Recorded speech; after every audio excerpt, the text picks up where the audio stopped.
በአስቸኳይ ለወንጌል አማኝ ዘማሪዎች አድርሱልኝ። በተለያዩ መድረኮች በዝማሪዎቻቸው የምናውቃቸው የወንጌል አማኞች ዘማሪዎች የወንጌል አማኙን ወይንም እምነቱን በማይወክሉ እንቅስቃሴዎቻቸውና ድርጊቶቻቸው ከፍተኛ መዘዝ ይዘው መጥተዋል። ምንድነው ጉዳዩ? በዝርዝር ይዘነዋል።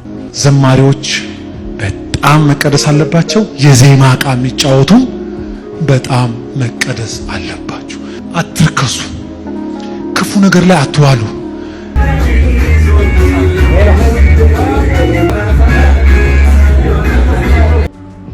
ቴክኒክ ብቻ ሲሆንባችሁ የሙዚቃ ቅንብር ብቻ ሲሆንባችሁ መንፈሱን ስታጡ ትንሽ የሚሰማችሁ ነገር በጣም ያስቃል። በጣም ያስቃል፣ ያሳቅቃል። ተመልከቱ፣ የአገልጋይ ሚስት ማለት ነው ወይም የዘማሪ ሚስት እንደዛ አይነት ምን ይሰማችኋል? በእግራችሁ እያሰባችሁ በሆዳችሁ እያሰባችሁ አገርንና ሕዝብን ገደል አትክተቱ። አረተው ከዛም አልፎ አንቺውን እርቃንሽን መሆን ፈልገሽ ከሆነ አደባባይ ላይ መጥቶ የገዛ ባልሽን ማዋረድ ሳይሆን እዛው ቤትሽ እርቃንሽን መሆን ትችያለሽ። መቼም ጴንጤ ሃይማኖት ማጥሩ አበሻ ወሬ ወይ አበሻ ስብከት ልበለው አትስማ። እኔ አትበል አንተ ማነ አንተ ልትታይ ነው ወይ ይሏል። አዎ ልታይ ነው። ለምሳሌ እኔ ዛሬ እንዲህ ወርቅ አዘቦቅ ለብሼ መጣው እንድታይ ነው። ለአምልኮ ሲሆን ወንበር ላይ መቀመጥ አይፈልግም። ሰላም ጤና ይስጥልን ቤተሰቦቻችን፣ ይህ የሮማንስ ሮድ የዩቲዩብ ቻናል ነው። በቻናላችን አዳዲስና ወቅታዊ ትኩስ መረጃዎችን ይዘንላችሁ መጥተናል። እስከ መረጃው ፍጻሜ አብራችሁን ቆዩ። ቻናላችንን ሰብስክራይብ ያላደረጋችሁ ሰብስክራይብ በማድረግና የሮል ምልክቷን በመጫን አዳዲስ መረጃዎችን በፍጥነት ያገኙ። ቪዲዮአችንን ለሌሎች ሼር በማድረግ ቤተሰባዊነቱን ያጠናክሩ። በጣም ያስቃል። በጣም ያስቃል፣ ያሳቅቃል። እየሞታችሁ ታደጉን፣ እየሞታችሁ አክሙን የሚባል ነገር የለም። ሁለተኛ ደግሞ እኔ ኢትዮጵያን እየሄደ አዋርዷት ለሚመጣ የኢትዮጵያ ብሔራዊ ቡድን በተጫዋቾች በወር 100,000 ብር ምናምን ይከፈላል። የኢትዮጵያን ሕዝብ ነፍስ ለሚታደግ ዶክተር ደሞዝ አልጨምርም ተብሎ የሥራ ፍቃድ ይነጠቃል ምናምን የሥራ ፍቃድ ኖሮት መኖር ያቃተውን ዶክተር የሥራ ፍቃድህን ነጥቄህ ምናምን ብለህ ታስፈራራዋለህ እንዴ? ኦሬዲ እኮ መኖር አቅቶታል። የሥራ ፍቃዱን ነጥቀኸው እርሻ ያርሳል። እያንዳንዱ ዶክተር እኮ ባክግራውንድ አለው። አገር ቤት እርሻ አለው። እያንዳንዱ ዶክተር እኮ ባክግራውንድ አለው። የነጋዴ ቤተሰብ ነው፣ ይነግዳል። እያንዳንዱ ዶክተር እኮ ባክግራውንድ አለው። ሊስትሮ ይሰራል። ምንድነው? ሊስትሮ ሰርቶ ልጆቹን ያስተዳድራል። ምንድነው? ታስፈራራዋለህ እንዴ? ስራ አቁሞ እየታገለ ጥያቄውን ያልመለስክ እየሰራ ቢታገል ትመልስለት ነው። ምን አይነት ጫወታ ነው የሚጫወተው የብልጽግና ካድሬ? አረ ጭንቅላት ይኑራችሁ። ሁሌ በእግራችሁ እያሰባችሁ በሆዳችሁ እያሰባችሁ አገርንና ሕዝብን ገደል አትክተቱ። አረተው እየሰራህ ታገል። ድምጽ የሚሆንህ የአካሎች ፖለቲከኞች ጠልበውሃል እንዴ? አንተ ስም ካልክ እንዴ ጥያቄውን መልስለት። ፖለቲከኞች እንዳይጠልፉት ጥያቄውን አንተ መልስለት። እዛ ፖለቲከኞችም ያርፋሉ። በግልጽ ቋንቋ ጀዋር መሐመድ ጋር እንዴ ለያጋባችሁት? ጀዋር መሐመድ ምንድነው ያለው? የኛንም አፋዘጉ ጥያቄውን መልሱና ነው እኮ ያላችሁ። ጥያቄውን መመለስ እኮ ነው ያቃተ። ብልጭልጭ እንዲ ተሰራ እንዲ ዳቦ አይሆንም። ጉራ ዳቦ አይሆንም። በቃ አለቀ። ሰው መኖር አቅቶት ጥቂት ሀብታሞች የሚኖሩባት ድሃውን የሚታደጉ ነፍሶች ድሃውን የሚታደጉ ዶክተሮች የሚሞቱባት የሚሳቀቁባት ከሰው ተራ ወጥተው እኔ በጋው ሰላማዊ ሰልፍ ወጥተው አይቻቸው ደርቀው ከስለው ድሮ እኮ ዶክተር መሆን ያስመኛል። ዶክተር መሆን እኮ በቃ አባቶቻችን እኮ ሲያስተምሩን ስታድግ ዶክተር ትሆናለህ ብለው ነበር ሲያስተምሩን የነበረው። እኔ እስከዛሬ ድረስ የአባቴን ህልም በልቻለሁ ብዬ ስቆጭ ነበር። አባቴ የሚፈልገውን ነገር ባለመሆን በጣም ስቆጭ ነበር። አባዬ እንኳንም በህይወት ኖሮ ይሄንን ጉድ አላየ። አላህ የጀነት ያድርገው። ይሄንን ጉድ አላየ። ዶክተር የሚሰቃይበትን ህይወት ቢያይ ኖሮ ይጸጸት ነበር። ከመጸጸት ዳን አባቴ አላህ የጀነት ያድርገው። እኔን ዶክተር ለማድረግ መግረፍ የለ ምን ያ የቀረው ነገር የለም። ተማር ጎበዝ አጥና ምናምን እያለ ምን ለማድረግ እኔን ዶክተር ለማድረግ ከኔ ይጣላ ነበር። ያኔ እኔን መደብደቡ ይቆጨው ነበር። ዛሬ በህይወት ቢኖር ኖሮ አባቴ አላህ የጀነት ያድርገው። ዶክተሮች ተርበው ራበኝ ብለው አደባባይ ወጥተው ሲናገሩ ሰምቶ አባቴ ይሰቃይ ነበር። ልጄን በደልኩት ብሎ ነበር የሚሰቃየው። አልበደለኝም። ዶክተርነት ትልቅ ሙያ ነው። ዶክተርነት የሚያስከብር ነው። ዶክተርነት ህይወት የምትታደግበት ሙያ ነው። ግን ደግሞ ዶክተርነት የሚያዋርድ ሆኖ ሲገኝ በኢትዮጵያ ምድር ላይ ምን ይሰማው ነበር ለአባቴ? ምን አይነት ጨዋታ እንደያዛችኋል? እየታገላችሁ አክሙ፣ እያከማችሁ ታገሉ። ስራ አቁሞ እየታገለ ጥያቄውን ያልመለስክ እያከመ ቢታገልማ እንደ ባሪያ ነው የምትቆጥረው። ጭራሽ እናቴም በጣም ያስጠላል። በተለይ ነጋዴ ሆናችሁ ምን ዶክተር ላይ የምትፈርዱ ሲያማችሁ ቂጣችሁ ራሳችሁ ተወጉታላችሁ። የምሬን ነው ማለት ዶክተር፣ ነርስ፣ ቲቸር አቁም፣ ስራ አቁም፣ በቃ አቁም። ያንተ ልጅ እየተራበ ያንተ ልጅ ማስተማር አቅቶ የሌላውን ልጅ ምን ታስተምረው? ማን ነው? የቱ ደግነህ አንተ? ያንተ ልጅን ማሳከም አቅቶ ያንተ ልጅን ማስተማር አቅቶ ማብላት ማጠጣት አቅቶ ቁርስ እየዘለልኩ ነው እያልክ የኔን ልጅ የምትታደገው አንተ የቱ መልአክ ነህ አንተ? የምሬን ነው። አቁም። እኔ ስለ እውነት እኖራለሁ፣ ስለ እውነት እሞታለሁ። ዶክተሮች ተበድለዋል። ማንም ወጠጤ በጥራቃ ካድሬ 100,000 200,000 የሚያፍስባት ሀገር ላይ አይኑ እስኪቃጠል ድረስ አጥንቶ ጎበዝ ተማሪ ሆኖ ለዚህ ደረጃ የበቃ ዶክተርና ነርስ ምናምን ራበኝ ሲል አይሼም አይዝም እንዴ? እርዷቸው። ስንቱን እንርዳኛ እንዴ? አንዱን የቤት ኪራይ አንድ ወር ብንሸፍንለት ስንቱን ይርዳ? የሚያገለግለው ህዝብ ይርዳው። የሚያገለግለው ህዝብ ደሞዝ ይክፈለው። የሚያገለግላት ሀገር አስፈላጊውን ነገር ታርግለት። ከካድሬ ደሞዝ ይቀነስ።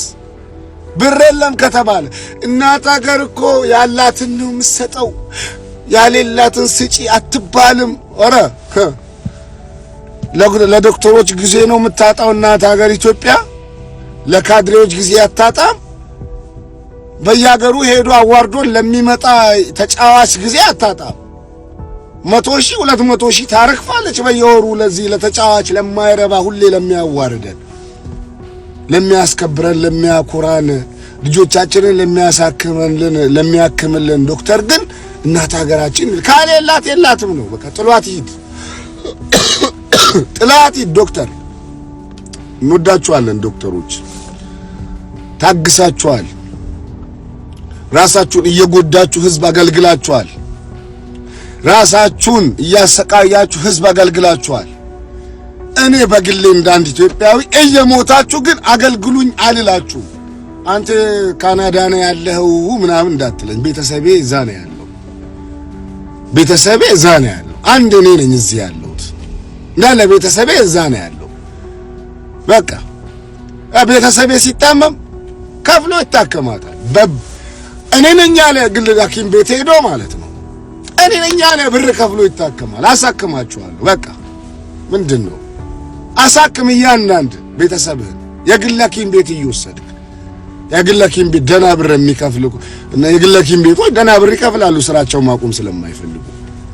እኛ ጨምረን እናሳክማ። የድሃ ልጅ እንዳይሞት ከፈለገ ዶክተሮችን አግዞ ሰላማዊ ሰልፍ ይውጣ። መላክ ናቸው እንደ ዶክተሮች እየሞቱ እንዲያድኑ የምትፈልግ? በጣም ሼም ነው። ፖለቲከኞች ጠለፉት ምናምን ጀዋር ይዞታ። እኔ አንዳንዴ ሳስበው በጀዋር መንገድ ነው የወጣነው፣ በጀዋር መንገድ መውረዳችን አይቀርም ብለው ፈርተው ነው መሰለኝ። በቃ ጀዋር የሆነ ነገር ሲይዝ ይንቀጠቀጣሉ፣ ይርበደበዳሉ፣ እንዲህ ያደርጋቸዋል። መግለጫ አንድ ፖስት ሲያወጣ 3 መግለጫ፣ አንድ ፖስት ሲፖስት 4 መግለጫ። እንደዚህ አይነት መቅዘንም ያስጠላል። እንድትቀዝን የሚያደርግ ደግሞ ስራ ነው። ካድሬዎች ታስጠላላችሁ። አሁን ገብታችሁ ምናምን ትሳደባላችሁ ምናምን ፌር አይደለም። በቃ እንዴ ዶክተሮች፣ ሐኪሞች፣ ቲቸሮች ምናምን እየተበደሉ ነው። በአሁኑ ሰዓት እኮ ቲቸር ለማኝ ነው። በአሁኑ ሰዓት እኮ ዶክተር ለማኝ ነው። እንዴት ነው አንድ ዩኒቨርሲቲ መምህር እኮ ጎበዝ ተማሪ ሆኖ ነው እኮ ለዛ ደረጃ የሚበቃው? በጣም ለፍቶ ጥሩ ግሮ እኮ ነው።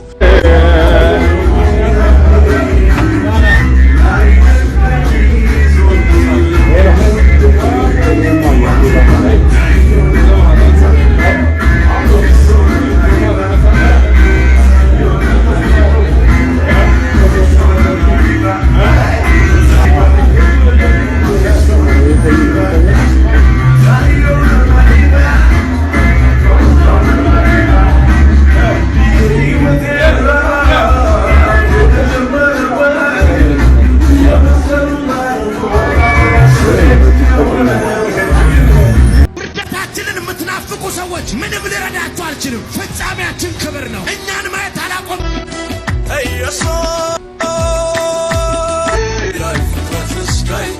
ተመልከቱ፣ የአገልጋይ ሚስት ማለት ነው ወይም የዘማሪ ሚስት እንደዛ አይነት ምን ይሰማችኋል? መጽሐፍ ቅዱሳችን ምን እንደሚለው በአንደኛ ጢሞቴዎስ ምዕራፍ 2 ቁጥር 9 ላይ እንዲሁ ደግሞ ሴቶች በሚገባ ልብስ ከፍረት ራሳቸውን ከመግዛት ጋር ሰውነታቸውን ይሸለሙ፣ እግዚአብሔርን እንፈራለን ለሚሉ ሴቶች እንደሚገባ መልካም በማድረግ እንጂ በሹሩባና በወርቅ ወይም በዕንቁ ወይም ዋጋው እጅግ በከበረ ልብስ አይሸለሙ። ከዛም አልፎ አንቺውን እርቃንሽን ነሽ።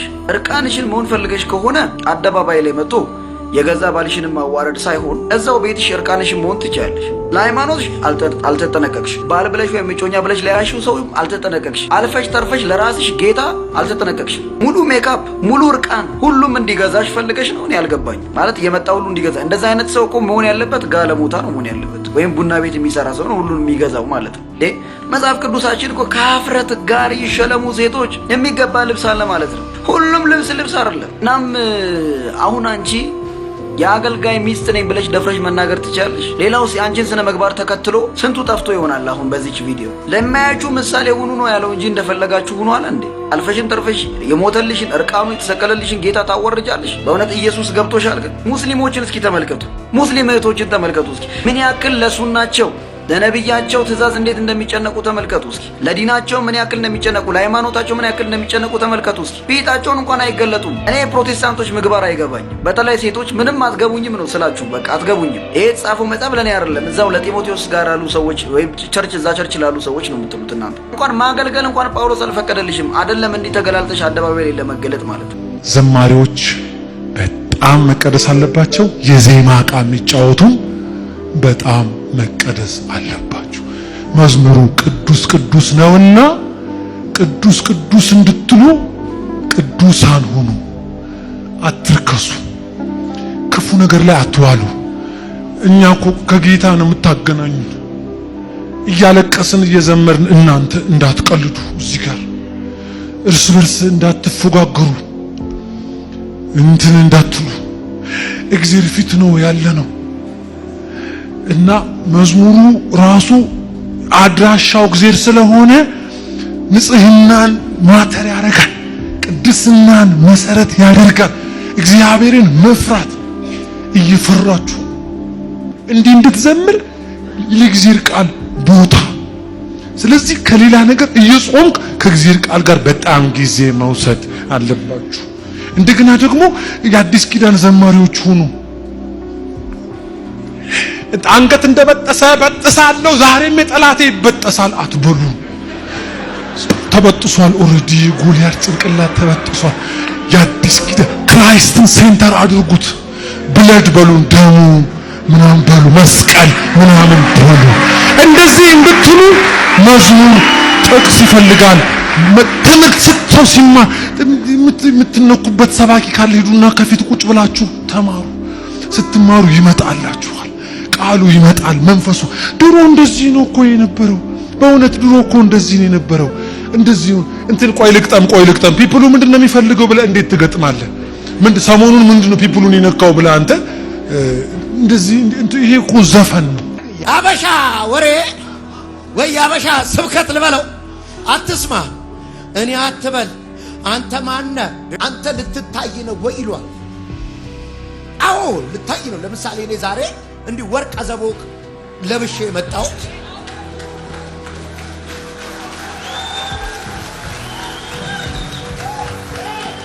እንድታይ ነው።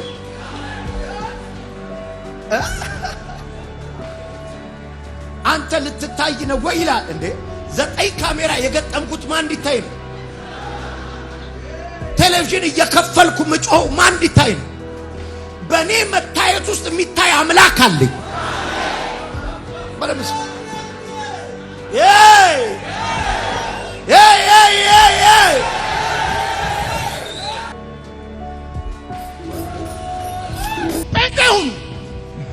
ጴንጤ ዶርኖ ጴንጤ ሁኑ። ኢየሱስ ጌታ ጴንጤ ሁኑ።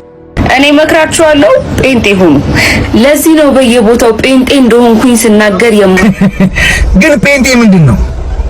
መቼም ጴንጤ ሃይማኖት ነው አትሉንም። ሃይማኖት አያድንም አይደለም የምትሉት። እኛንም ደግሞ ሃይማኖተኞች አይደለም የምትሉት። ጴንጤነት ምንድነው? ጴንጤ መሆን በራሱ ትርጉሙ ምንድነው? ይሄ መጀመሪያ መልስ ያስፈልጋል ማለት ደግሞ ለመሆን ካሰብን የትኛውን ጴንጤ ነው የምንሆነው? ጥምቀት ያድናል አያድንም የሚለውን ነው? የጌታ እራት የሚቀበለውን የማይቀበለውን ነው? የነቢያትን ህብረት የሚቃወመው ነው? ነቢያቶችን የሚቀበሉትን ነው? ሴት አገልጋዮችን የሚቃወሙትን ነው? ገስታውስ እየተከራዩ የሚጸልዩትን ጴንጤዎች ነው የምንሆነው? ወይስ ደግሞ ሶፍት እያበሉ አክታ እየተፉ ጫማ እያስላሱ ጴንጤ የሚያደርጉት ጋር ነው የምንሆነው? እናንተ ራሳችሁ 99 ሺህ ጴንጤ ናችሁ። የትኛው ህብረት ላይ ነው የምንቆመው? ስንት ጴንጤ ነው ያለው? ለማበድ፣ ለመጨፈር፣ ዘይት ለመግዛት፣ ቲሸርት ገዝቶ ለመጃጀር ጴንጤ አንሆን። እኛን የጠራን የታመነ ነው። ጻድቅና እውነተኛ ጌታ የሆነው ኢየሱስ ክርስቶስ ነው የጠራን። ከዚህ ጥሪ ውጪ ሌላ ጥሪ አናስተናግድም። መጽሐፍ እንዲህ ይላል፣ በመንገድ ላይ ቆሙ፣ ተመልከቱ፣ የቀደመችውን መንገድ ጠይቁ፣ መልካሚቷን መንገድ ወዴት እንደሆነች እወቁ፣ በእርሷም ላይ ሂዱ፣ ለነፍሳችሁ ዕረፍት ታገኛላችሁ። ትንቢተ ኤርምያስ ምዕራፍ 6 ቁጥር 16 ላይ ይሄንን ድንቅና ልዩ የሆነ የነቢያትን ህብረት የሐዋርያትን አንድነት ጥለን ወዴት ነው የምንሄደው? ከቅዱሳን ህብረት ወዴት ነው ገንጥላችሁ የምትጠሩን? ይህ እኛ ያለንበት ህብረት እነ ቅዱስ ጳውሎስ የተጋደሉላት ሃይማኖት፣ እነ ዲያቆን እስጢፋኖስ በድንጋይ የተወገሩላትን ሃይማኖት፣ ሰማዕታት በደማቸው ያጸኗትን እችን ቅድስት እምነት ትተን ወዴት ነው የምንሄደው? ለዚህ ነው ሐዋርያው ቅዱስ ጳውሎስ በወንጌል ለወለደው ለልጁ ለጢሞቴዎስ ሁለተኛ ጢሞቴዎስ ምዕራፍ 4 ቁጥር 7 ላይ እንዲህ አለው፣ መልካሙን ገድል ተጋድያለሁ፣ ሩጫዬንም ጨርሻለሁ፣ ሃይማኖቴንም ጠብቄያለሁ፣ ወደፊት የጽድቅ አክሊል ተዘጋጅቶልኛል። መልካሙን ገድል እየተጋደልን ሃይማኖታችንን ጠብቀን የጌታን አማናዊ ሥጋ እየበላን የጌታችንን አማናዊ ደም እየጠጣን እየተጋደልን የምንጠብቀው የቅዱስ ጳውሎስ ሃይማኖት ነው ያለን። ይሄን ሃይማኖት እንጠብቀዋለን። ቅዱሳን ወደ ጻድቃን ወደ ሰማዕታት ህብረት ስለምንነጠቅ ይሄን ስፍራ ለቀን አንሄድም። እኛ በሃይማኖታችን በቤተ ክርስቲያናችን ሆነን የሚመጣውን ጌታን ዶክተሮች መኖር አልቻለም ስላሉ እንግዲህ አሁን ወደ አፈናው ገብተዋል፣ ወደ ማሰሩ ገብተዋል፣ ወደ መወንጀሉ ገብተዋል። እንዴ በወር $80 በልቶ ጠጥቶ ተከራይቶ መኖር አይችልም ሜዲካል ዶክተር ኢትዮጵያ ውስጥ። የመንግስት ሰራተኛ፣ አስተማሪው፣ ተማሪው ሌላውን እንተውና ማለት ነው ዝም የምንልበት አይደለም። እያንዳንዱ ኢትዮጵያዊ ተማሪ፣ አስተማሪ፣ የመንግስት ሰራተኛ ሆኖ ዛሬን ጸጥ ካልክ በዶክተሮቹ ላይ የደረሰው ነግበኔ ነው ባንተ ላይ ይደርሳል። በሶሻል ሚዲያም በየትኛው መንገድ ድምጻቸውን አስተጋባ። ስርዓቱ ማፈንም ጀምሯል፣ ማሰርም ጀምሯል፣ ማንገላታትም ጀምሯል። ሁሉም ድምጹን ያሰማ። ወሳኝ ጊዜ ነው። እነሱ የሚቀማጠሉባት ኢትዮጵያ፣ የኢትዮጵያ ህዝብ የሚራብባት ኢትዮጵያ አትፈጠርም። የእግዚአብሔር ልጆች ይሁን ነው። እንዴት ነው ከሆነ በተስኪያን ወደ ሆነ በተስኪያን ሄደን ከሆነ ቸርች ሄደን ነው? አይደለም። ኢየሱስ ታርዶ ነው። እዩታል። እሱ ካላያችሁ ትረብሻላችሁ። የእግዚአብሔር ልጆች ነን አሁን ይላል። መቼ? ዮሐንስ ደብዳቤዎቹ መካከል አንድ በጣም ሲሪየስ ደብዳቤ ጻፈ።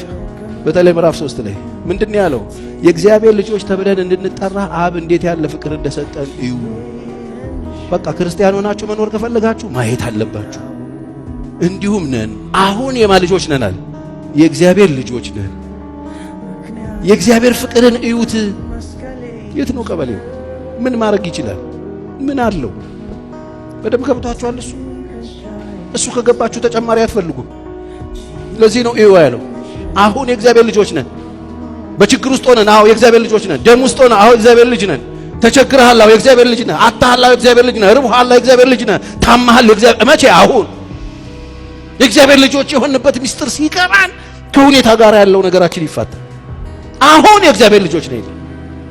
አንዳንዶቻችን የእግዚአብሔር ልጅነታችንን ጠርጥረናል። ስለተቸገርን፣ ስለተራብን፣ መኖሪያ ስላጣን፣ ቤት ስለጠበበን፣ ሁኔታዎች ስለተጨበን፣ ችግሮች ስላለን ልጅነታችንን መቀበል አቅቶናል። የእግዚአብሔር ልጅ ብትሆን ኖሮ እንዲህ ትቸገር ነበር እንዴ ብሎ ሰይጣን ይሰብከናል። እሱ ስብከት እንሰማና እውነት ነው። በዚህ በኩል ደግሞ ሌሎች አመፀኞች አሉ።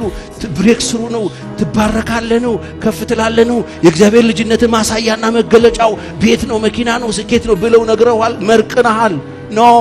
ኢየሱስ የእግዚአብሔር ልጅ ነበረ፣ ጫማ አልነበረውም። ኢየሱስ የእግዚአብሔር ልጅ ነበር፣ መኖሪያ ስፍራ አልነበረውም። ለዚህ ነው አንተ የአይሁድ ንጉሥ ነህ አሉት። ቢሮ የሌለው ንጉሥ መጣባቸው። ኢየሱስ አልነበረው ምንም። እነ ሰሎሜ እነ ማርያም ናቸው፣ እነ መቅደላዊት ማርያም በገንዘባቸው ያገለግሉት ነበር ይላል። እና ታዲያ የእግዚአብሔር ልጅ አልነበረም ማለት ነው? ነበረ። ለዚህ ነው እዛ ምድረ በዳ መጥቶ አንተ የእግዚአብሔር ልጅ ከሆንክ ድንጋይን ዳቦ አድርጋለው። ኢየሱስ ተርቦ ነበረ። ልጅነቱን ማንም አይወስድበትም። ችግር ልጅነትን አይቀማንም። ለምን ካላችሁ ያገኘነው ጸጋ ነው። አሁን የእግዚአብሔር ልጆች ነን። ለእግዚአብሔር ምን ይሳነዋል ሲባል ውሸት ይሳነዋል። ይሰማል ወይ? ውሸት ይሳነዋል። ዝም ብለህ በሌለ ነገር ላይ እግዚአብሔር ይሳነዋል የሚል እምነት ሳይሆን ድፍረት፣ እምነት ሳይሆን እምነትህን ማመን በጣም አደገኛ ነገር። ብዙ ሰው በእግዚአብሔር አይደለም የሚያምነው፣ እምነቱን ነው የሚያምነው። በእምነቱ ያምናል። ተናግሬያለሁ በቃ ይሆናል ይላል። እምነቱን ነው የሚያምነው። ተናግሬያለሁ እግዚአብሔር ያደርጋል አይደለም። እምነቱን የሚያምን ስንት ጀግና አለ መሰለህ ኢትዮጵያ ውስጥ። ስንት ጀግና ምንም አይፈራ። አንዳንድ ጊዜ ምስራቅ አፍሪካ ላይ ማደጋችን ጠቅሞናል መሰለኝ። ደፋር ለመሆን ማለት ምንም አንፈራም። ገብቷቸዋል። ምስራቅ አፍሪካ ላይ ማለት ብዙ በእውቀትም አለመሄዳችን፣ በብዙ ነገር የዓለም ሶስተኛ ሀገር መሆናችን ምናምን ደፋር ያደርጋል። ባይዞ ደፋር ያደርጋል። አለመማር በጣም ጥቅሙ ድፍረት ይሰጣል። ከምሬ እኮ በጣም ጥቅም አለው የሚሰጠው ድፍረት። ደፈር ነው የምትል መልአክ በቪዲዮ ቀርጫለሁ ስትል ጌታ ሲመጣ ምን እንደሚመስል በቪዲዮ ቀርጬ ይዣለሁ ይላል አይደል? የኛ ሀገሩ ነብይ ምንድን ነው የጠቀመው ለዚህ ድፍረቱ? መንፈስ ቅዱስ እንዳትለኝ፣ መንፈስ ቅዱስ ውሸት አይችልም። ጥሩ ነው። መሀይምነት ትልቅ የድፍረት